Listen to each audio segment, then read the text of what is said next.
આજે બાઇક ધોઈ નાખવું પડશે. ફેર એન્ડ લવલી લગાવી દઈએ આજે બાઇકને એટલે ચમકે.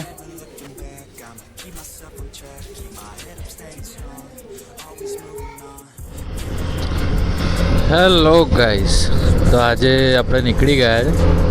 આજે આપણી જોડે પપ્પા બી છે રાઇડિંગ માટે. પપ્પા કહે છે કે મારે જવું છે અમદાવાદ, તો મને ઉતાર દેજે એમ. તો પપ્પાને લઈને આજે નીકળી ગયો છું. એને નેશનલ હાઈવે પર આવી ગયા છે આપણે. આમ સ્પીડ બહુ અત્યારે 50-52 જ જવા દેવાય, કેમ કે પપ્પા જોડે છે. એમાં શું થાય, પછી પપ્પા ફરી કે આપણને એવું કહે કે ભાઈ આટલી બધી સ્પીડ એમ. જેવું 50 ની 60-70 ની ઉપર જાય ને એટલે ભાઈ પપ્પા પાછળથી ઠપકો આલ્યો, ધીરે કર. મોસ્ટ ઓફ બધાના પપ્પા એવું કરતા છે. શું કેવું ગાઈસ? પપ્પા કહે છે કે આજે ઉતાર દેજો મને અમદાવાદ. આપણે પછી એમને ઉતારી પછી આપણે ટપોટપ જઈશું. પપ્પાને છે ને કે આમ આજે ઊંચા બાઇક આવે ને, જે કે R1 5 છે, પછી આ બધા બાઇક આવે ને એમાં ફાવતું નહીં ઉપર બેસતા, કેમ કે એમને કેવું આમ શરીર ખરું ને એટલે ફાવે. બી આમ ઊંચા થઈને હમણાં વચ્ચે તો એવી રીતે બેઠા ને તેમ પાછળ પેલા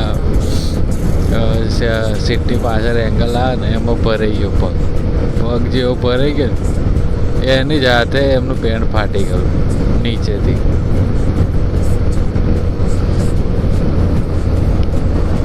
એટલે આવું બધું થાય.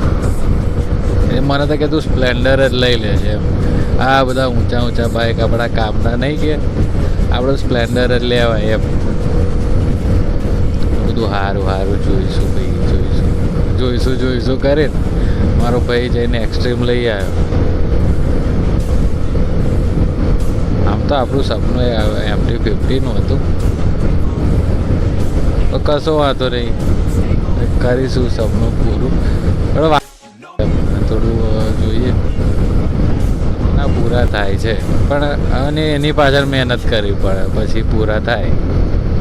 એ ઘેર બે એ રીતે થોડી સપના પૂરા થતા હશે. થશે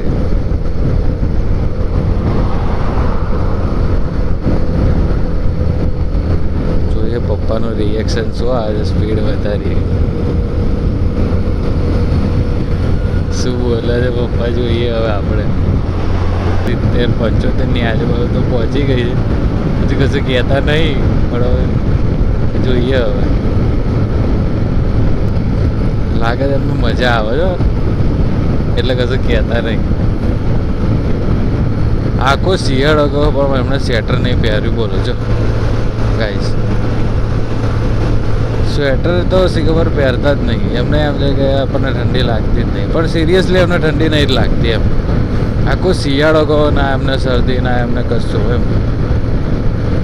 અને આપણે તો જો સ્વેટર પહેરવું પડે, ઠંડી લાગે ભાઈ. હજુ કશું બોલ્યા નહીં પપ્પા. 70 પપ્પા કે વાંધો નહીં જાય એમ, એટલે તો ભાઈ કે એમ છે એવું ને. નારોલ મૂકી જઉં છું, એ તો એ બાજુથી આમ રહીને જતો રહીશ, પાછળ રહીને.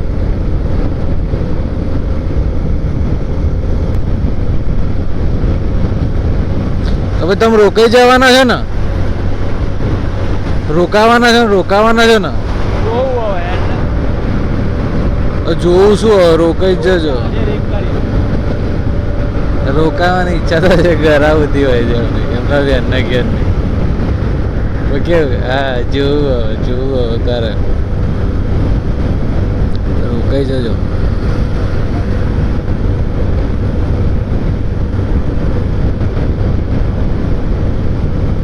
બહુ દિવસ પછી જાય છે કોઈના ઘરે.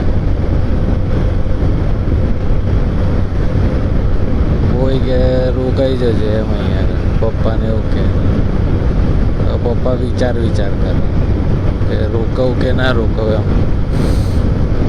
તો મેં એમને કીધું ભાઈ રોકાઈ જા, બહુ દિવસ પડી જા. લે ભાઈ ઊભો રે ઊભો રે ઊભો રે.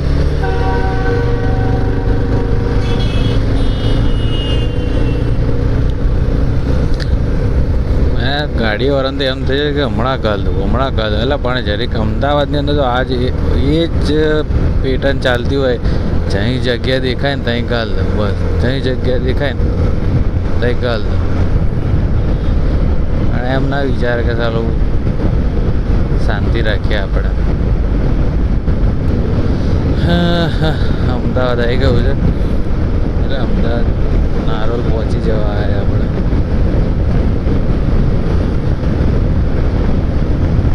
પપ્પાને આપણે અહીંયા આગળ ઉતારી દઈએ, એમને ઉતારીને આપણે લેફ્ટ ટર્ન માર લઈએ.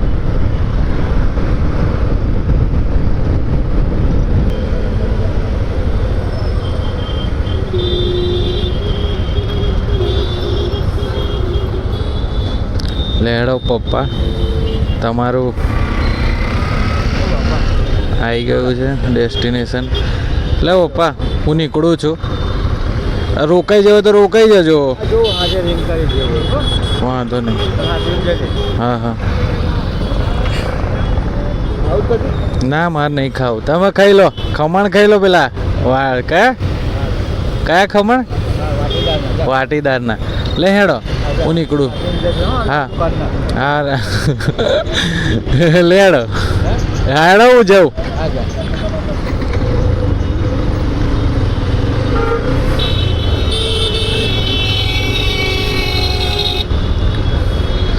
પપ્પા કે આ બધું કાઢ નાખે છે, એમને બહુ બીક લાગે.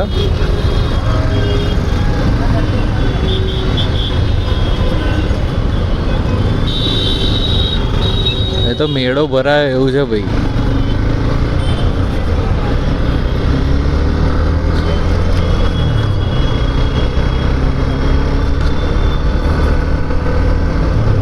શહેરમાં નારોલમાં મેળો ભરાયો હોય ને એવું જ હોય. જો આ રીતે નાસ્તા ચાલુ હોય, ભોજન રથ. વાહ,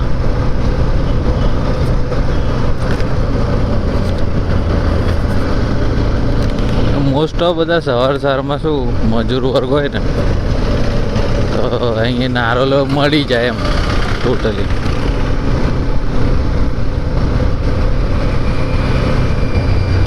અમદાવાદ બહુ ફાસ્ટ છે એમ, પણ ગામડા જેવું જીવન નહીં. શાંતિથી કે કરીશું થશે, કાલ કરીશું. અહીંયા આગળ બધું ફાસ્ટ જીવન છે.